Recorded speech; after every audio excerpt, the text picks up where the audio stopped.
तो दोस्तों, सभी का बचपन का एक सपना रहता है। जब हम सब पहले छोटे थे तब स्कूल जाते थे, तो सभी का ये सपना रहता था कि हम अपने एक फेवरेट गेम के अंदर अपना जो स्पोर्ट्स जो फील्ड है उसके अंदर अपना एक अच्छा नाम बनाए।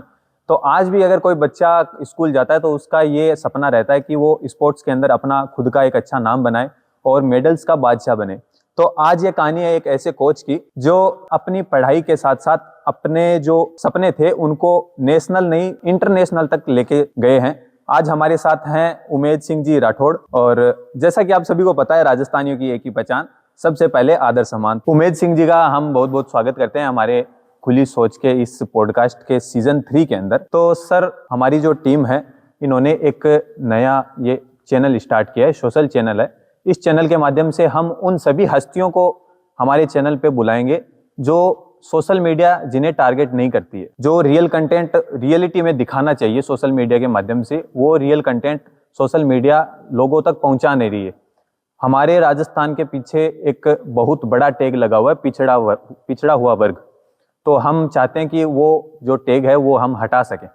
हमारे राजस्थान से जितनी हस्तियां निकलती है उन सभी हस्तियों को हम हमारे चैनल पे बुलाने की कोशिश करेंगे और उनके जो भाव हैं, उनका जो मोटिव है, उनकी जो शुरुआत थी, उन सभी को हम इस चैनल के माध्यम से सभी के पास हम पहुंचाएंगे। तो सबसे पहले मैं आपसे ये पूछना चाहता हूँ, जब आपने ये ताइक्वांडो जो आपने फील्ड चूज की, तो सबसे पहले आपको ऐसा क्या लगा कि आपने इसी फील्ड में आने की क्यों सोची? क्योंकि गेम्स तो हमारे राजस्थान में बहुत से थे और इंडिया में बहुत सारे गेम हैं। तो आपने इसी फील्ड में आने का ऐसा क्या सोचा कि आपने ये चूज किया? सर, शुरुआत से जब हम स्कूल में पढ़ते थे उस टाइम में हमारे स्कूल में अलग अलग गेम चलते थे। तो जैसे कोई नया गेम आता है तो हमारे स्कूल में भी नया गेम आया, तो वो था ताइक्वांडो। तब हमने नए गेम में शुरुआत। अगर हमारे बहुत सारे व्यूवर्स को ये पता नहीं है कि ताइक्वांडो क्या चीज है, तो उसके बारे में आप क्या बताना चाहिए? ताइक्वांडो बेसिकली साउथ कोरिया का गेम है। वहाँ पे एक तरीके से सेल्फ डिफेंस के रूप में यूज किया जाता है। अपने यहाँ पे वो गेम के रूप में यूज करते हैं, उसको स्पोर्ट्स में देखते हैं जी। ओलंपिक लेवल का स्पोर्ट्स है। 2000 अभी 20 में भी ओलंपिक में था, 24 में भी ओलंपिक में था, अभी नेक्स्ट ओलंपिक है उसमें भी ओलंपिक में है। उससे पहले से भी चलता आ रहा है। और उसके अलावा जैसे कोरियन मिलिट्री है, उसके अंदर वो बेसिक है। वहाँ पे तो 5 साल के बच्चे भी वहाँ पे ताइक्वांडो करता है। अपना यहाँ पे 15 साल का बच्चा ताइक्वांडो करता है। मतलब साउथ कोरिया के बच्चे में और इंडिया के बच्चे में ये सीधा 10 साल का फर्क आ गया आपके हिसाब से? अपने यहाँ पे 15 साल का बच्चा है, उसको बताना पड़ता है कि ये ताइक्वांडो है। वहाँ पे जन्म लेता है तो उसके माता पिता दोनों के दोनों ताइक्वांडो की होते हैं। अच्छा, मतलब आपके हिसाब से ये कंपलसरी है कंपलसरी है वहाँ पे। तो सर, जब आपने ये ताइक्वांडो ज्वाइन किया था या फिर आपने ऑल ऑफ फर्स्ट जब आपने शुरुआत की थी इसकी, तो आपके पेरेंट्स का क्या रिएक्शन था जब आपने पढ़ाई भी इसके साथ में चलाई? तो शुरुआत के अंदर कोई सपोर्टिव नहीं होता। जब आपके मेडल लगता है तब सपोर्ट में आता है कि हाँ इसके मेडल लगा है डिस्ट्रिक्ट लेवल पे, तो हाँ थोड़ा बहुत दम है, खेलने देते हैं, तब सपोर्ट करते हैं। शुरुआत में कोई नहीं करता, करके दिखाना पड़ता है, उसके बाद में होता है। आजकल के बहुत सारे पेरेंट्स हैं जो ये जो ताइक्वांडो है इससे डरते हैं। उनको लगता है कि ये डेंजरस है, उनकी बच्चों की कुछ हड्डी फसलियां टूट सकती है या फिर उनके शरीर को नुकसान हो सकता है। नहीं, ऐसा कुछ नहीं होता। जब आपने बढ़िया से ट्रेनिंग ली है तो आपकी कोई इंजरी नहीं होगी। आपके फील्ड में कभी आपकी लाइफ में ऐसा कभी हुआ है कि आप कभी ताइक्वांडो की ट्रेनिंग पे गए हो या फिर आप कभी नेशनल खेल रहे हो तब आपके कहीं शरीर को नुकसान पहुंचा हो, कुछ ऐसा? नहीं, जैसे नॉर्मल बेसिक जो होता है ना कि पैर से पैर टच हो गया, हाथ से हाथ टच हो गया, तो नॉर्मल जो इंजरी होती है वो तो नॉर्मल है, उसके लिए वो कोई बड़ी बात नहीं है। इंजरी उसको मानते हैं हम जिसमें पैर टूट गया, हाथ टूट गया, दांत टूट गए, वो होती है इंजरी। नॉर्मल तो आदमी चलता चलता गिर जाता है तो उसके भी घुटने की लग जाती है, तो वो कोई इंजरी नहीं होती, वो तो ठीक हो जाती है 1 घंटे में। तो वैसे वो तो नॉर्मल है, जो गेम में होती है वो तो नॉर्मल है, वो सही हो जाती है। परमानेंट इंजरी नहीं होती अब अगर प्रॉपर ट्रेनिंग है तो। एक जो आजकल की जो यूथ है हमारी, वो ज्यादातर क्रिकेट की तरफ आकर्षित हो रही है। तो आप भी तो क्रिकेट चूज कर सकते थे। चूज करने को तो कुछ भी कर सकते हैं, अपनी अपनी चॉइस होती है। हाँ, वो भी जो सही जैसा बात है। करना चाहे। क्रिकेट वैसे बढ़िया गेम है, चल रहा है अभी फिलहाल, ट्रेंडिंग चलता है इंडिया के अंदर। लेकिन आईपीएल से पहले क्रिकेट को कौन जानता था? आईपीएल के बाद जानने लगे हैं। हाँ, उसको सही है। प्लेटफॉर्म मिला है उस लेवल का, तभी अभी बच्चा बच्चा उसको जानता है। आईपीएल से पहले इतना क्रिकेट भी कोई नहीं जानता था। इंटरनेशनल लेवल पे आप देखो तो 10 से 15 कंट्री के अलावा क्रिकेट खेलता कौन है? कोई नहीं खेलता। ताइक्वांडो 250 कंट्री में चलता है, ओलंपिक स्पोर्ट है। ओलंपिक के अंदर अगर किसी स्पोर्ट्स को लाना हो तो कम से कम 200 प्लस कंट्री में वो चलना चाहिए। सर देखो, राजस्थान की टीम को कोच करना एक बहुत बड़ी रिस्पॉन्सिबिलिटी की बात है, तो आपके हिसाब से राजस्थान की टीम में सबसे बड़ी कमी क्या है? कमी तो सर वैसे तो कुछ नहीं है, प्रॉपर गाइडेंस हो तो कमी कुछ नहीं है। राजस्थान के प्लेयर अपने प्लस पॉइंट बहुत है इनके पास। सबसे पहला प्लस पॉइंट है राजस्थान का प्लेयर का, वो है हाइट। लंबे बहुत होते हैं राजस्थान के, गर्ल्स और बॉयज है 6 फीट से प्लस हाइट है। ताइक्वांडो वालों की सबकी लगभग 6 फीट या 6 फीट प्लस हाइट रहती है, तो ये इनका प्लस पॉइंट है। इनको सिर्फ कमी यही है कि ये प्रॉपर ट्रेनिंग नहीं करते, ये सबसे बड़ी कमी है इनकी। 2 महीना कर ली, 2 महीना नहीं की, वो वापस जीरो हो गया। रेगुलरिटी नहीं है। हाँ, जिन जिन के अंदर रेगुलरिटी थी आज वो अपने सर्विसेज के अंदर सर्व कर रहे हैं, साई के अंदर बैठे हैं, बड़े बड़े लेवल पे वो प्लेयर गए हुए हैं जो रेगुलर रहे हैं। जो रेगुलर नहीं है वो घर पे बैठे हैं। इसमें जैसे अपने जो पेरेंट्स है वो बहुत बार ऐसे सोचते हैं कि इस फील्ड के अंदर अगर आगे कोई स्पोर्ट्स के अंदर होगा तो आगे कोई करियर नहीं है। देखो, करियर की बात यह है, अभी राजस्थान गवर्नमेंट है, राजस्थान गवर्नमेंट ने स्कीम चलाई हुई है 2% आरक्षण की खिलाड़ियों के लिए। वो स्पेशल कोई भी खिलाड़ी अगर नेशनल सीनियर कैटेगरी के अंदर मेडल लाता है तो वो 2% कोटे के अंदर उसको जॉब मिलती है। इसके अंदर इंटरनेशनल लेवल पे अगर कोई खिलाड़ी पार्टिसिपेट करता है, south Asian, Asian, Commonwealth, world championship senior category में, तो वो आउट ऑफ टर्न के अंदर आता है। आउट ऑफ टर्न का मतलब ये होता है कि आपको सिर्फ एक राजस्थान क्रीड़ा परिषद में जाना है, वहां पे आपको एक फॉर्म फिल करना है, आपका सर्टिफिकेट लगाना है, सारे जितने डॉक्यूमेंट आपके लगाने, फॉर्म फिल करना है, नौकरी आपको गवर्नमेंट खुद दे देगी। आपको कोई तैयारी नहीं करनी किसी चीज की, आपको सिर्फ आपके गेम की तैयारी करनी है। बहुत सी ऐसी बातें हैं जो ऑलरेडी जो गवर्नमेंट जॉब्स के अंदर हैं वो हमारे बच्चों को बताते नहीं हैं। पर ऐसा है कि जो पुराने लोग जो लगे बैठे हैं उनको एक्चुअल में खुद को पता नहीं है कि गवर्नमेंट की स्कीम कौन अभी फिलहाल में कौन सी चल रही है। बड़े बड़े जो पुराने बंदे हैं उनसे आप अगर जाके पूछोगे कि हमारे ये 2% आरक्षण क्या होता है खिलाड़ियों के लिए, तो उनको पता ही नहीं है एक्चुअल में। तो वो बोलेंगे नेशनल खेलते ही। नेशनल तो एक 14 साल का बच्चा भी खेलता है, नेशनल 20 साल का भी खेलता है। जो 20 साल का है ना उसके लिए वो 2%, 14 वाले के लिए नहीं है। नेशनल दोनों खेले हैं, फर्क यही है। जो सीनियर कैटेगरी खेलेगा वो 2% में आएगा। इसका रीजन गवर्नमेंट ने स्कीम लगा रखी है सिर्फ सीनियर्स के लिए। अच्छा, कि जो सीनियर के अंदर राजस्थान को रिप्रेजेंट करेगा उसी को हम गवर्नमेंट जॉब देंगे। बाकी जो है जैसे मान लो सीआरपीएफ के अंदर या सीए सब एसएसबी के अंदर भर्ती है, उसके अंदर जैसे कोई अंडर 40 कोई टाइम में खेला था वो चला गया तो उसकी ट्रायल होगी।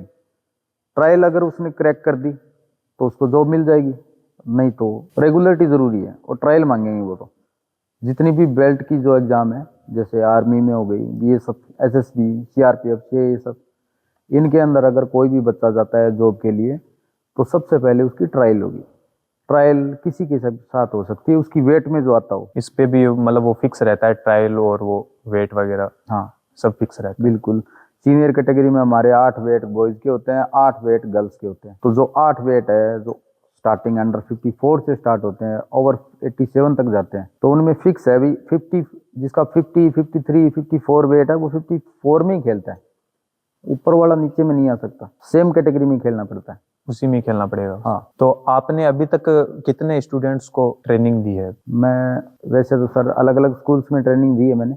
मेरी खुद की प्राइवेट एकेडमी भी कर रखी है मैंने। उसके अलावा मैं स्कूल्स में गया हूँ, यहाँ पे तकरीबन 7 या 8 स्कूलों में मैंने ट्रेनिंग दी है। तो हजारों की संख्या में है स्टूडेंट। तो मतलब आपने इतनों को टारगेट किया है कि वो हम गिन नहीं सकते अभी तक। लेकिन उसका जब रेशियो निकालोगे ना आप कोई भी स्कूल का, तो वो निकलता है जैसे आपके पास मान लो 20 बच्चे आए, 20 में से 1 या 2 बच्चा होगा जो नेशनल लेवल तक जाएगा, बाकी 18 बीच में छोड़ देते हैं, रेगुलर नहीं है। मतलब जो आप बोल रहे हो 18 बच्चे जो बीच में छोड़ रहे हैं, तो इनकी कहीं ना कहीं कोई मजबूरी रहती है या फिर इनको पीछे से समाज खींच रहा होता है? अभी फिलहाल की डेट में जो बच्चे आ रहे हैं वो आ रहे हैं वेट लूज करने के लिए। उनको वजन कम करना है, कोई फिटनेस के लिए आ रहा है, कोई हाइट के लिए आ रहा है। बच्चों की हाइट नहीं ग्रो हो रही, हाइट ग्रो कैसे होगी?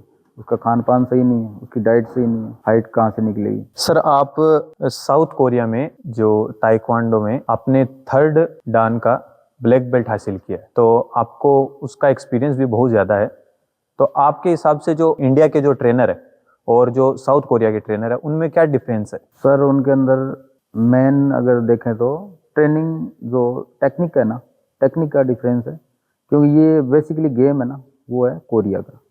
जैसे अपने इंडिया का गेम कबड्डी है, तो अभी तकरीबन 3 वर्ल्ड कप हो गए या 4 वर्ल्ड कप हो गए, सब के अंदर इंडिया विन है। क्योंकि वो यहाँ पे 10 साल का बच्चा है, उसको कबड्डी आती है, बिल्कुल। 5 साल वाले को कबड्डी आती है।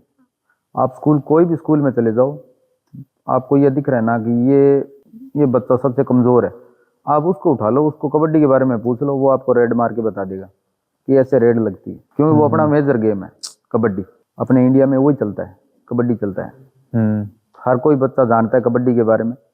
वैसे कोरिया के अंदर हर कोई बच्चा ताइक्वांडो के बारे में जानता है। हाँ, मतलब वो अगर जन्म से ही उनको उस चीज के बारे में बता दिया जाता है। उनकी टेक्निक अलग होती है, उनकी स्पीड अलग होती है। ऊपर से वहाँ के सिस्टम बना हुआ है कि आपको 3 साल वहाँ की कोरियन मिलिट्री के अंदर सर्व करना है। 3 साल कोरियन मिलिट्री के अंदर सर्व करना मतलब कि आपको वहाँ पे प्रॉपर ट्रेनिंग मिलेगी। उसके अंदर उनका मेजर गेम है, वो तो उनको सबको आता ही है। उसके अलावा उनकी आर्मी की ट्रेनिंग कंपलसरी है 3 साल। उनकी टेक्निक अलग है, उनके ट्रेनर अलग है, गेम उन्हीं का दिया हुआ है, सब टेक्निक वहाँ से डिजाइन होती है, ब्लैक बेल्ट भी वहीं से होता है। नए कोई रूल लगते हैं तो वो कोरिया से लगते हैं, जो पूरे वर्ल्ड में लागू होते हैं, तो वो हमारे से एडवांस चलते हैं। अभी कोई नया रूल लागू हुआ, जैसे हमारे फेस पे किक होती है, टर्निंग किक कोई भी लगाता है, एडवांस किक कोई भी लगाते हैं फेस पे, तो 5 पॉइंट होते हैं। सब पूरे इंडिया को पता है 5 पॉइंट होते हैं। अभी उन्होंने कोई नया नियम लागू कर दिया, अभी आज से 6, तो अपने खिलाड़ी को तैयार होने में उस चीज के लिए 1 साल लगेगा। उनका तो पहले से तैयार है। उन्होंने तो सिर्फ पॉइंट बढ़ाया, उन्होंने पहले से और तैयारी कर ली उस चीज की कि हाँ हमारे को ये करना है। वो उस लेवल की ट्रेनिंग उन्होंने स्टार्ट कर दी बच्चे की। हमारे को तो पता लग रहा है 6 महीने बाद कि हाँ ये 6 पॉइंट लगे हैं, अभी ये लागू हो गया। अब फिर हम चालू करवाना स्टार्ट करेंगे, 6 महीने उसको सिखाते हो जाएंगे। दोनों के बीच 1 साल का गैप आ गया। वो 1 साल पहले रेडी हो चुका है उस चीज के लिए, अपना 1 साल बाद तैयार हो रहा है, तो 1 साल का। अब जब वो 1 साल का डिफरेंस है तो वो कहाँ जाएगा वो खिलाड़ी? उसका तो लेवल अप हो गया, और वो तो अभी बिगिनर है। वो तो सीख रहा है कि हमारे को सर्वाइव कैसे करना है उस चीज के लिए। इधर लेवल पे तो अभी तक आज तक एक सिंगल लड़की है जो 2 बार पैरा ओलंपिक खेली है। हरियाणा के अंदर भिवानी जिले की है अरुणा सिंह, वो 2 बार पैरा ओलंपिक खेली है। उसके अलावा अपना पैरा ओलंपिक या ओलंपिक लेवल पे कोई खिलाड़ी नहीं गया है। आपके हिसाब से जैसे साउथ कोरिया के अंदर अगर कोई स्टूडेंट हमारे इंडिया के स्टूडेंट से अगर टक्कर करे तो उनसे कोई जीत नहीं सकता? कोरिया के स्टूडेंट से? हाँ। नहीं, ऐसा नहीं है। अभी पीछे जस्ट अंडर 21 की वर्ल्ड चैंपियनशिप हुई है, 1 महीना हुआ है। उसके अंदर अपने इंडिया का ही प्लेयर है अंकित महर, उसने साउथ कोरिया के प्लेयर को हराया अंडर 21 में, सिल्वर मेडल लगा है उसके वर्ल्ड चैंपियनशिप में। अभी जो वो खिलाड़ी है अपने इंडिया का अंकित महर, वो सर्विसेज के अंदर सर्व कर रहा है आर्मी के अंदर, और आर्मी के थ्रू मतलब ट्रेनिंग करता है उस सर्विसेज में। वो अंडर 21 में खेला है वर्ल्ड चैंपियनशिप में, जो वर्ल्ड चैंपियनशिप में उसके सिल्वर मेडल है, और कोरिया के साथ उसका मैच था, और कोरिया को हराया उसने। तो ऐसा नहीं है कि वो मजबूत है या तकड़े हैं। वो अगर ज़्यादा बढ़िया प्लेयर है तो फिर उनके ओलंपिक लेवल पे उतने मेडल क्यों नहीं आ पाते कोरिया के? सही बात। ओलंपिक लेवल पे तो दूसरी रशियन कंट्री हो गई और हो गई, वो चल रही है। ताइक्वांडो के अंदर तो उनके मेडल आ रहे हैं, यूएसए के आ रहे हैं। गर्ल्स के अंदर यूएसए बढ़िया चल रहा है, बॉयज के अंदर उज्बेकिस्तान की टीम हो गई, ये टीमें चल रही हैं। कोरिया का तो कोई इक्का दुक्का खिलाड़ी है जो मेडल लगा देता है, बाकी तो कहीं नाम ही नहीं है। आप सबसे ज्यादा लड़कियों को टारगेट करते हैं सेल्फ डिफेंस के लिए? लड़कियों के लिए देखो, आज जिस हिसाब से समाज के अंदर क्राइम बढ़ रहा है, लड़कियां अपनी सेफ्टी कर नहीं पा रही, क्योंकि उनको सिखाया नहीं जाता। स्कूल के अंदर सिर्फ पढ़ाया जाता है, स्कूल के अंदर सिखाया नहीं जाता है। तो उनको खुद का आत्म सुरक्षा तो हर बच्चे को आनी जरूरी है, चाहे वो लड़का हो चाहे लड़की हो। खुद की सेफ्टी फर्स्ट, वो अपना बचाव तो कर सके, बचना है, वही सेल्फ डिफेंस। ताइक्वांडो अलग किस्म का हो गया। ताइक्वांडो अटैकिंग गेम है, इसमें आप अटैक कर सकते हो, साथ में डिफेंस तो है, उसके साथ में अटैक कर सकते हो। सेल्फ डिफेंस एक अलग होगा, सिर्फ रोकना है अपने, बच सकते हैं, लेकिन ताइक्वांडो के अंदर अटैक भी कर सकते हैं। जो अपना ये कराटे होते हैं, इसमें ये सेल्फ डिफेंस होता है या जो आप बोल रहे हो अटैक वाला सिस्टम है? कराटे सेमी कॉन्टैक्ट गेम है। सेमी कॉन्टैक्ट का मतलब इतना ज़्यादा पावर यूज नहीं होता उसमें, लिमिटेड पावर यूज होता है। कराटे सेल्फ डिफेंस के लिए बेस्ट है, क्योंकि जो मेन जैसे बेसिक है सेल्फ डिफेंस का वो कराटे ही है। कराटे और जूडो वहीं से आता है। थ्रोइंग है वो जूडो की है, और जितने भी और अदर स्किल्स है वो सारे के सारे कराटे के हैं। लेकिन ताइक्वांडो है जो वो थोड़ा इनसे डिफरेंट है, क्योंकि वो अग्रेसिव है। ताइक्वांडो पूरा अग्रेसिव गेम है। आप कोई भी जूडो का प्लेयर देखो वो उतना अग्रेसिव नहीं होता, कराटे का भी इतना अग्रेसिव नहीं होता, लेकिन ताइक्वांडो की अगर आप एक फाइट देख लो उसमें वो ज़्यादा अग्रेसिव होता है उसमें। सर आप एक अच्छे कोच हो, एक रेफरी भी हो, तो जब आप बहुत सारे ऐसे स्टूडेंट सिलेक्ट करते हो, कहीं किसी स्कूल में जाते हो, तो स्कूल वालों का ऐसे क्या रिएक्शन रहता है? क्योंकि हमारे राजस्थान में बहुत सारे ऐसे स्कूल्स हैं जहाँ पे मतलब उन स्कूलों में खिलाया नहीं जाता, बच्चों को सिर्फ पढ़ाया जाता है। उनका आपके प्रति क्या रिस्पॉन्स रहता है? देखो सर, सबसे पहले अपने फिलहाल की डेट में पूरे राजस्थान में अंधी दौड़ लगी हुई है मेरिट। 95 आनी चाहिए, 98 आनी चाहिए। 98 आए चाहे 95 आए चाहे 100 आए, वो सिर्फ आपका एक सर्टिफिकेट है भाई। आप कि मान लो आपको आईएएस की परीक्षा में बैठना है, आप बैठ सकते हो उसमें। आप पटवारी में बैठना है, बैठ सकते हो, आपको नौकरी नहीं मिल सकती। चाहे आपके 100 में से 100 आए, जॉब नहीं पा सकते आप। स्पोर्ट्स के अंदर आपके अगर नेशनल में गोल्ड आ गया, गारंटी के साथ आपकी जॉब है, गारंटी के साथ। गवर्नमेंट खुद गारंटी दे रही है इस चीज़ की, लिखा हुआ है स्पष्ट। नेशनल में गोल्ड लाओ आप, आपको तुरंत नौकरी मिलेगी।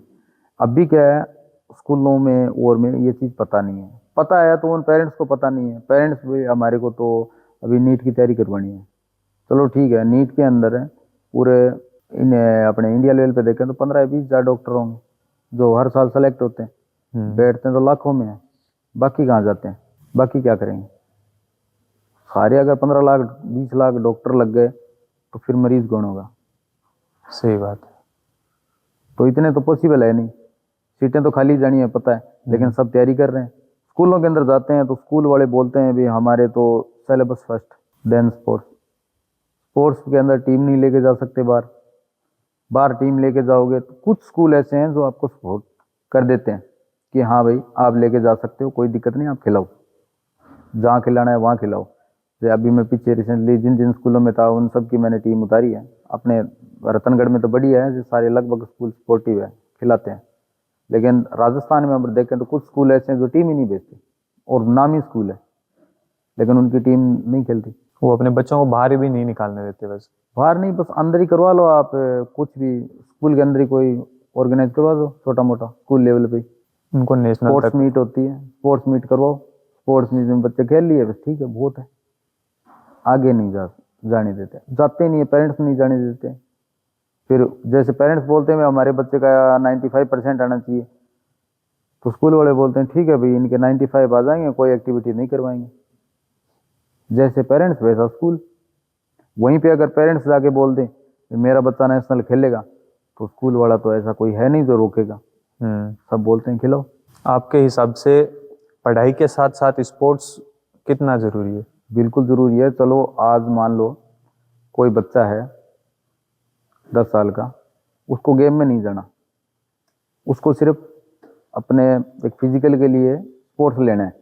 तो फिजिकल के लिए जब उसको लेना है, उसके 2-3 फायदे हो जाएंगे। एक तो डिसिप्लिन में रहता है। अभी यहाँ पे अपने कुछ को ये नहीं पता कि डिसिप्लिन का मतलब ये समझते हैं सावधान विश्राम, वो नहीं होता। डिसिप्लिन का मतलब होता है भी आपको 4 बजे उठना है तो 4 बजे उठना है, 5 बजे आपको ये करना है तो ये करना है, इतने आपको रनिंग करनी है। कोई एथलीट है, कोई एथलेटिक का है अगर बढ़िया रेसर है, तो उसको पता है भी मेरे को 10 राउंड आज 400 मीटर ट्रैक के लगाने हैं, तो वो लगाने हैं उसके, चाहे बारिश हो रही है, चाहे कुछ भी हो जाए, चाहे सर्दी हो, वो उस दिन जाएगा, चाहे वो बीमारी को ना हो। वो डिसिप्लिन होता है। एक तो वो डिसिप्लिन में आ जाएगा। कोई भी अगर कोई है बच्चा 10 साल का है, अपना वो काम कर रहा है, उसको बता दिया गया कि तेरे को 4 से 6 ये करना है, तो 4 से 6 वो ही करेगा, वो इधर उधर नहीं जाएगा। स्कूल से आते ही उसका टाइम फिक्स है, अभी मेरे को ये करना है, उसके बाद में मेरे को होमवर्क भी करना है, मेरे को सोना है, टीवी भी देख लेगा, वो सब कुछ कर लेगा, डिसिप्लिन में रहेगा। और जो डिसिप्लिन में रहता है उसका रिजल्ट भी अलग होता है। मेरे एकेडमी के अंदर जो बच्चे आते हैं 90+ स्कोर करे बैठे हैं, 98 भी आए हैं, 99 भी आए हुए हैं, जो ताइक्वांडो करते हैं पूरे साल, और उनके 99% है। कोरोना वाले 99 की बात नहीं कर रहा मैं, कोरोना में तो लगभग सबके बने थे, सबके उसके 100 प्लस पहले या निकल उसके रहे बाद थे। की बात कर रहा हूँ। उससे पहले 2018-19 में भी बने हैं, और उसके बाद की बात करो 2024 में भी आए हैं, 23 में भी आए हैं।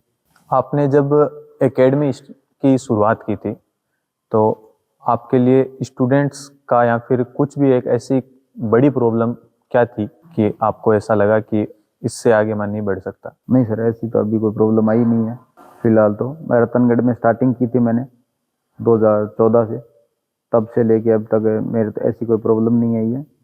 बच्चे भी हैं मेरे पास, रेगुलर आते हैं, रेगुलर ट्रेनिंग करने वाले हैं, नेशनल लेवल तक जा चुके हैं। 100 प्लस बच्चे मेरे नेशनल लेवल तक पार्टिसिपेट कर चुके हैं, जिनके नेशनल में मेडल भी आए हैं। उसके अलावा मेरे बच्चे साई में भी हैं। साई क्या चीज़ है सर? साई सर एक भारत सरकार का खेल मंत्रालय है, उसका एक खेल उपक्रम है, स्पोर्ट्स अथॉरिटी ऑफ इंडिया, भारतीय खेल प्राधिकरण, जिसके अंदर ऑल ओवर इंडिया से जो टॉप एथलीट होते हैं, जो नेशनल में बढ़िया मेडलिस्ट प्लेयर होते हैं, उनको साई अपने वहाँ पे ट्रेनिंग करवाती है।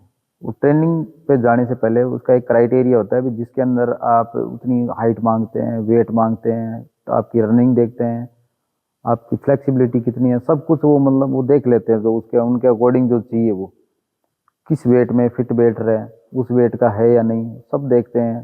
सारे सर्टिफिकेट सब चेक होते हैं। उसके बाद में जाके उसके अंदर साई के अंदर सिलेक्शन होता है। तो पूरे इंडिया लेवल पे अब देखे तो कुछ गिनती के प्लेयर होते हैं जिनका सिलेक्शन होता है। उस साई के जो बच्चे होते हैं उनमें और एक नॉर्मल एकेडमी के बच्चे में बहुत फर्क होता है, क्योंकि वो एडवांस चलते हैं। उनके पास हर तरीके के गवर्नमेंट की सपोर्ट, पूरा सपोर्ट है गवर्नमेंट का, कोई भी इक्विपमेंट प्रोवाइड करवा सकती है वो तो, लेकिन एक नॉर्मल एकेडमी में वो हो नहीं सकता। मतलब आपके हिसाब से साई एक एकेडमी है? साई एक भारत सरकार की एकेडमी एकेडमी टाइप में? हाँ, बहुत बड़ी है। उसके अंदर खुद का उनका ट्रैक है।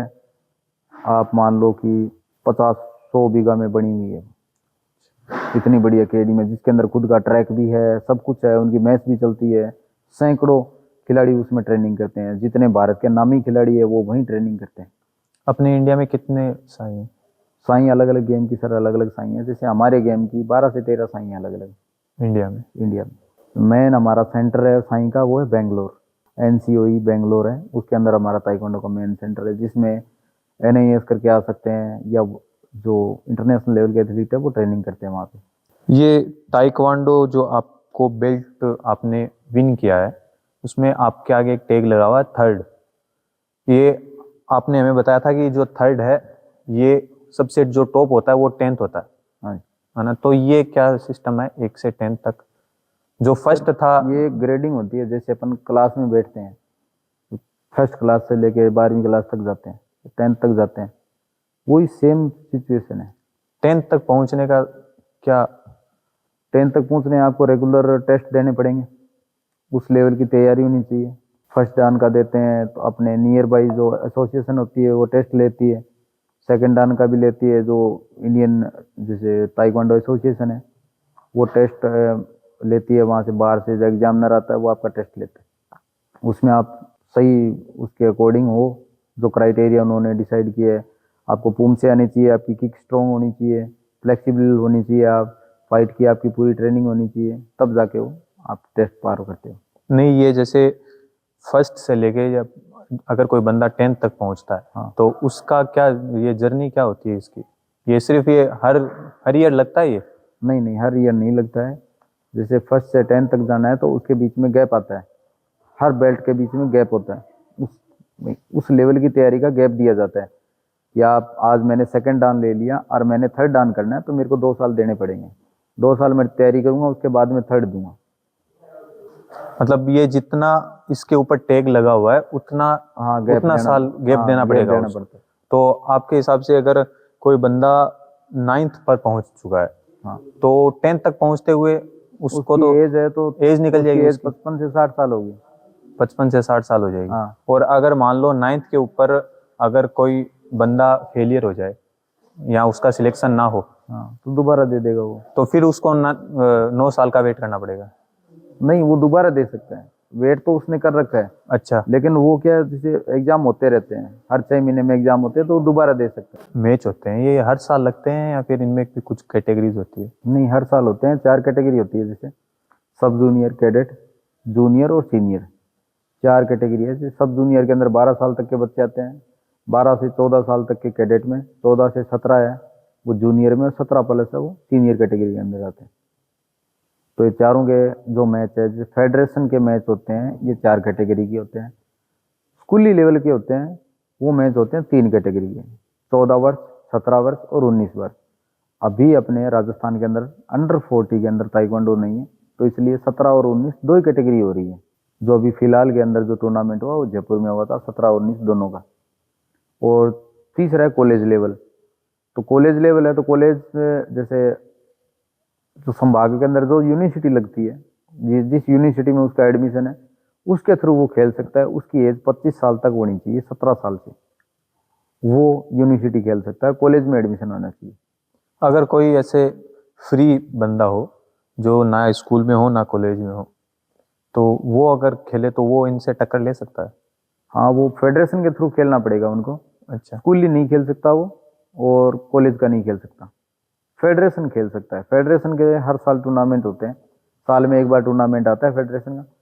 उसके अंदर अगर डिस्ट्रिक्ट उसने पार्टिसिपेट किया है, यहाँ पे अगर उसकी पोजीशन है फर्स्ट है, तो वो स्टेट के अंदर जाएगा। स्टेट में फर्स्ट पोजीशन है तो नेशनल खेलेगा। फेडरेशन की ये एज कितनी होती है? फेडरेशन की सर कोई एज नहीं होती है, कहीं तक भी खेल सकते हैं आप। कहीं तक भी? हाँ। मतलब अगर कोई ऐसे कोई बंदा 80 प्लस तो खेल नहीं सकता? नहीं खेल सकता है, उसकी भी कैटेगरी बनी हुई है अलग अलग। उनकी भी होती है? हाँ। लेकिन 80 प्लस है वो ताइक्वांडो खेलने क्यों जाएगा? हाँ, वो वही तो बात है।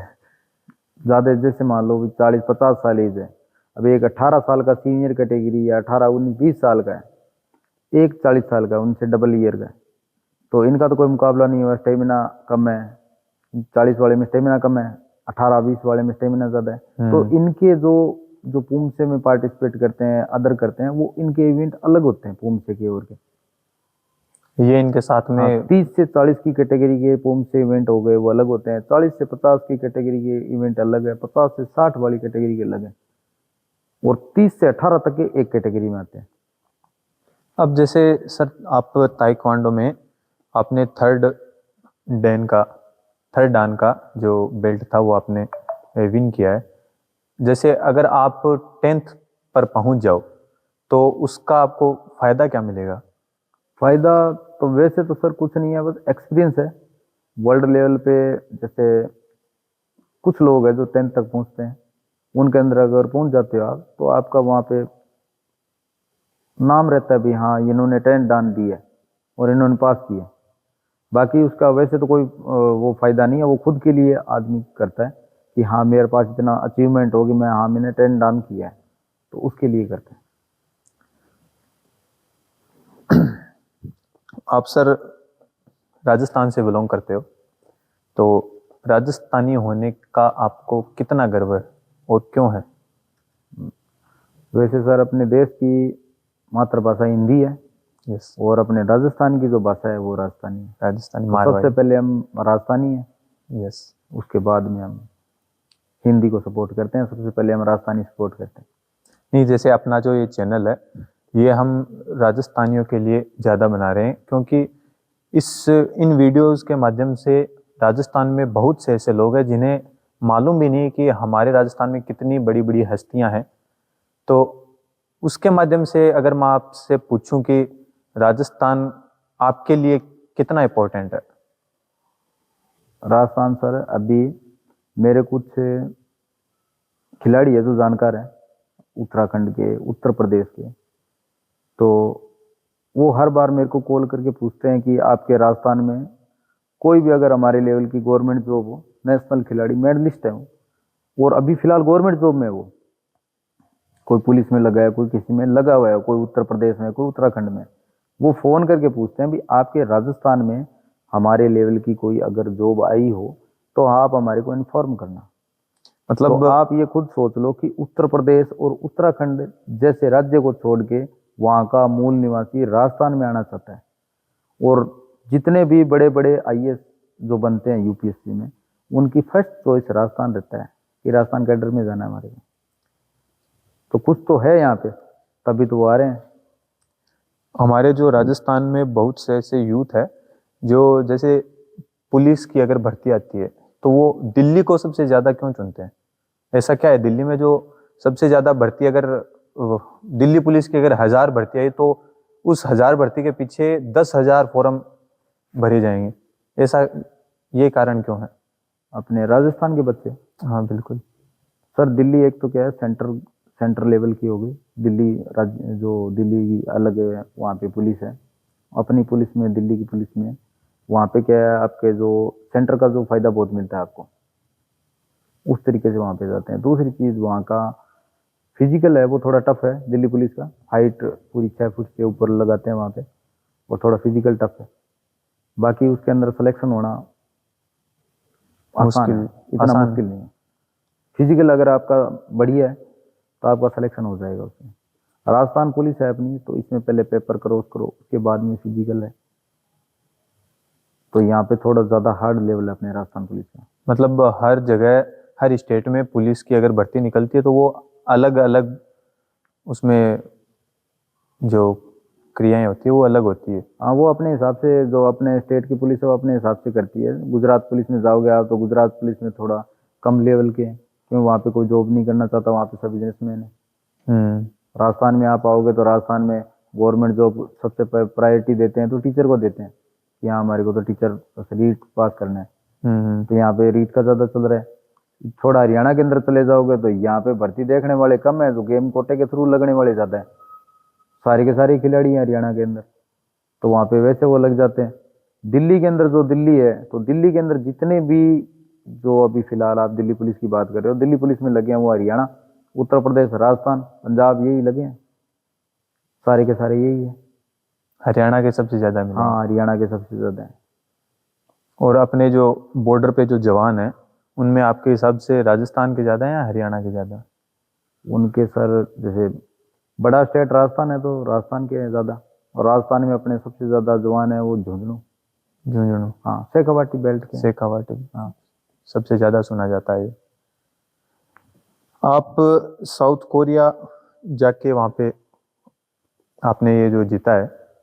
नहीं सर, वो यहाँ पे टेस्ट होता है इंडिया के अंदर ही। अच्छा तो इंडिया के अंदर ही टेस्ट देना पड़ता है, वो वहाँ से लेने आते हैं, कंडक्ट करते हैं। अच्छा, वहाँ से वो आते हैं। वहाँ से आते हैं, वो कंडक्ट करते हैं, क्योंकि सभी तो वहाँ पे जा नहीं सकते, वो पॉसिबल नहीं है, तो वो ही खुद आके यहाँ पे कंडक्ट करते हैं। आपको वहाँ पे देना पड़ता है, ऑनलाइन उसका अप्लाई करना होता है। ऑनलाइन अप्लाई करने के बाद आपका टेस्ट होता है। टेस्ट होने के बाद आपका वो जो जैसे ये वीडियो साउथ कोरिया का, और आपने जैसे स्टार्टिंग में बोला था कि राजस्थान के सबसे ज़्यादा बंदे सिलेक्ट होते हैं, तो राजस्थान, क्या वहाँ का खान पान भी ऐसा ही राजस्थान की तरह एकदम शुद्ध देसी होता है?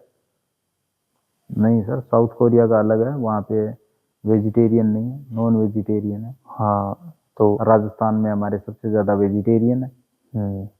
यहाँ पे सबसे ज़्यादा देसी, यहाँ पे देसी खान पान है, वहाँ पे सारा का सारा नॉन वेज है। नॉन वेज है। हाँ जी।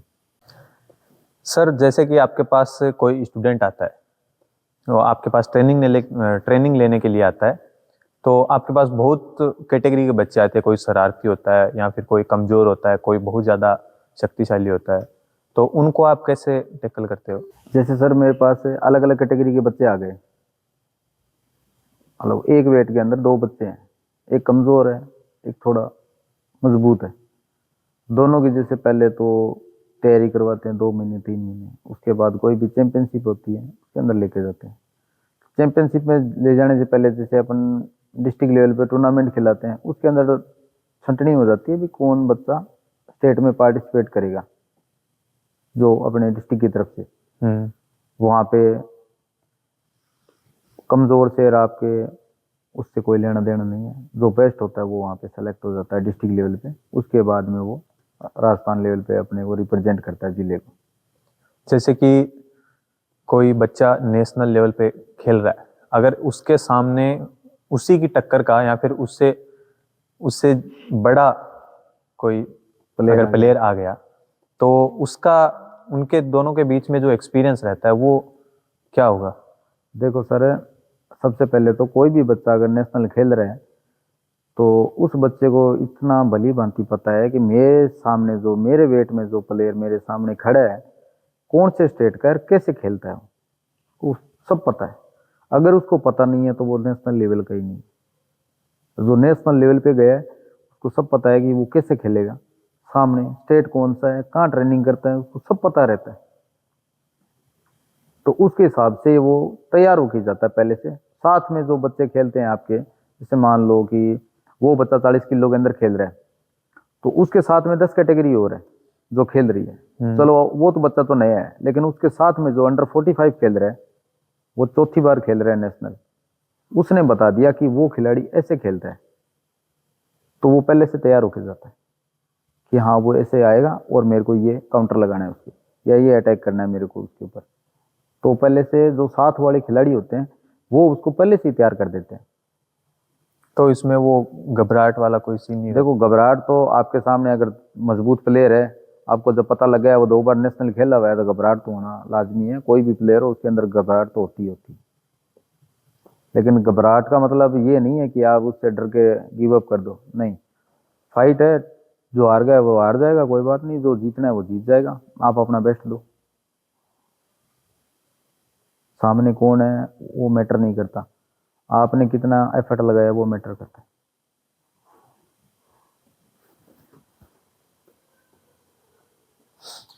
तो सर आपसे एक आखिरी क्वेश्चन मैं पूछता हूँ, उसके बाद में हम इस वीडियो को विराम देंगे। अगर कोई पेरेंट अपने बच्चे को आपके पास आपके विश्वास पे छोड़ रहा है, तो वो आप में ऐसी क्या खूबी देखेंगे कि वो अपने बच्चे को आपके पास ट्रेनिंग के लिए छोड़ दे?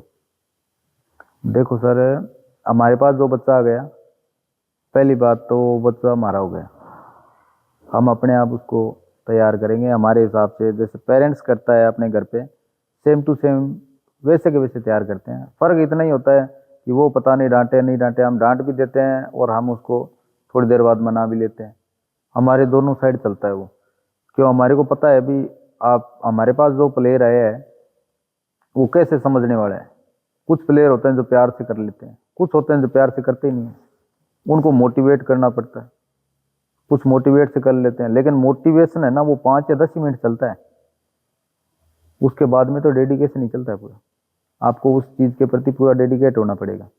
मोटिवेशन 5 मिनट का होता है, मैंने कर दिया, हाँ भाई तू ये है तू कर दे वो, लेकिन सामने जब आपको पता लगा मेरे सामने तो ये खड़ा है, नहीं होगा मेरे से, तो मोटिवेशनल निकल जाता है। लेकिन वहाँ पे अगर आपका उस गेम के प्रति पूरा आप डेडिकेट हो तो आप अपना 100% दोगे। तो हमारे पास जो जितने भी पेरेंट्स आते हैं, सबसे पहले तो देखो बच्चा 1 या 2 महीने में तो वो अपने उस शेप में आता है, जो एथलीट शेप है वो उसमें आता है। सीखने के लिए वो तैयार होता है, अभी 2 साल के 2 महीना लगता है, 2 महीने में तो वो उस लायक होता है कि हाँ वो ट्रेनिंग को झेल पाएगा। शुरुआत में 2 महीने तक तो पता ही नहीं लगता अभी बच्चे में क्या हो रहा है, कुछ नहीं हो रहा है 2 महीने में। 2 महीने में तो जो उसकी जो मसल्स है ना वो थोड़ी रिकवर होती है, पहले टाइट हो गई फिर वो रिकवर होगी धीरे धीरे। दर्द होना आप देखते होंगे, आप दौड़ करने चले जाओ, 2 दिन बाद में दर्द होना स्टार्ट हो जाता है। लेकिन वो जैसे आप रेगुलर करोगे वो कम होना शुरू हो जाता है, फिर वो होता ही नहीं होता। तो वो सेम इसमें है, नया बच्चा है तो 5-10 दिन तक तो उसके हाथ पैर दर्द करते हैं, उसके बाद में धीरे धीरे वो उसके अंदर उस जैसा ही होता जाता है। 2 महीने बाद है ना उसको आप टेक्निक सिखा सकते हो, कुछ भी सिखा सकते हो। आज मेरे पास कोई नया बच्चा आता है, उसको मैं बोलूँ इस टेक्निक से लगा, उसको पता ही नहीं है, उसको बताने से कोई मतलब ही नहीं है कि मैं कैसे मेरे को खेलना है नहीं खेलना। आप उसको तो सिर्फ बेसिक सिखाओ 2 महीने तक कि तेरे को जंप कैसे करना है, तेरे को साइड में कैसे जाना है, तेरे को आगे कैसे जाना है, पीछे कैसे जाना है। उसको डिसिप्लिन सिखाओ भी, तेरे को इतने बजे उठना है, ये करना है, वो करना है, वो करना है, बस। उसके अलावा उसको कुछ सिखाने की जरूरत नहीं है। 2 महीने बाद वो अपने आप सीख लेगा, उसका माइंड उस लेवल पे प्रिपेयर हो जाएगा कि हाँ मेरे को ये करना है। सर आपकी एकेडमी के बारे में कुछ बताओ, कहाँ पे है, और इसको अगर कोई बच्चा हमारे व्यूवर्स जो हैं वो अगर ज्वाइन करना चाहें तो? सर मेरी एकेडमी बस स्टैंड के सामने बालाजी कॉन्वेंट स्कूल है, उसके अंदर शाम को चलती है 5 से 7 बजे तक। जो बालाजी कॉन्वेंट स्कूल है उसके अंदर पीछे की साइड हॉल है, वहाँ पे हमारी एकेडमी लगती है। सामने ग्राउंड है, वहाँ पे फिजिकल करवाते हैं और एकेडमी के अंदर ताइक्वांडो की ट्रेनिंग होती है। इसकी क्या फीस वगैरह रहती है? फीस वगैरह तो सर अलग अलग है, सबकी अलग अलग रहती है। कोई ऐसे भी स्टूडेंट हैं जो चाहते हैं ये सब करना, लेकिन उनके जो पेरेंट्स हैं वो उन्हें करने नहीं देते, तो उन पेरेंट्स को आप क्या मैसेज देना चाहोगे? पेरेंट्स को तो यही बोलना चाहेंगे कि देखो, जो बच्चा अगर बोल रहा है तो आप उसको 2-4 महीने करवा के देख लो। अगर वो सही कर रहा है, उसका इंटरेस्ट है, तो ज़रूरी नहीं कि वो एजुकेशन में आगे बढ़े, वो इसमें भी, इस सेक्टर में भी आगे जा सकता है। स्पोर्ट्स के अंदर बहुत है। स्पोर्ट्स के अंदर आप पीटीआई बन सकते हो, स्पोर्ट्स के अंदर आप गवर्नमेंट कोच भी बन सकते हो, गवर्नमेंट पीटीआई बन सकते हो, आप प्राइवेट सेक्टर में भी बढ़िया कर सकते हो, आप खुद की स्पोर्ट्स एकेडमी करवा सकते हो, आप साई के अंदर कोच बन सकते हो। बहुत है इसमें भी। तो ऐसा नहीं है कि स्पोर्ट्स के अंदर स्कोप नहीं है, स्कोप बहुत है, बताने वाला कोई नहीं है कि इस रास्ते जाएंगे तो आगे क्या होगा। आप एनआईएस करके कोई भी स्टेडियम में लग सकते हो, वहाँ पे आपको गवर्नमेंट कोच रख लिया जाएगा। आप अगर बीपीएड या एमपीएड पीएचडी लेवल तक चले जाते हो तो कोई भी स्कूल में या कॉलेज में या यूनिवर्सिटी के अंदर आप जॉब कर सकते हो as a director, as a PTI. तो वीडियो अपनी जो है वो ज़्यादा लंबी ना हो, इसके लिए आज की इस वीडियो को यहीं विराम देते हैं। और सबसे बड़ा धन्यवाद हम करना चाहते हैं उमेद सिंह जी राठौड़ का। हमारे इस चैनल पे आके इन्होंने अपनी मन की बात को हमारे सभी व्यूवर्स तक पहुंचाई और हमारा जो टारगेट है उस टारगेट को कंप्लीट करने में हमारा सहयोग दिया। सभी को बहुत बहुत धन्यवाद। और अगर उमेद सिंह जी के एकेडमी को अगर आप ज्वाइन करना चाहते हो तो आपको डिस्क्रिप्शन में इनका जो एड्रेस है वो भी मिल जाएगा। तो सभी को बहुत बहुत धन्यवाद। राम राम सा, खमा गणी।